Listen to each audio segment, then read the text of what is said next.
మీ దగ్గర రూ. 100 నోట్లు ఉన్నాయా? అయితే జాగ్రత్త! ఎందుకని సందేహిస్తున్నారా? ఇటీవల తెలంగాణ, ఆంధ్రప్రదేశ్ రాష్ట్రాలలో రూ. 100 నకిలీ నోట్లు జనాల చేతుల్లో మారుతున్నాయి.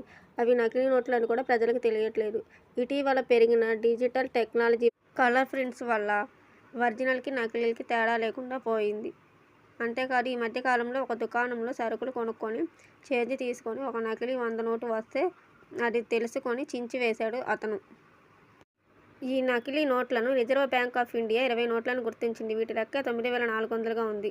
ఆర్థిక నేరాల విభాగానికి కంప్లైంట్ ఇచ్చింది. ఇప్పుడు ఈ నోట్లను ఛేదించే పనిలో ఉన్నారు. 500 నోట్లు అయితే పరిశీలించి తీసుకుంటున్నారు. కాబట్టి నేరగాళ్లు 100 నోట్లపై దృష్టి పెట్టారు.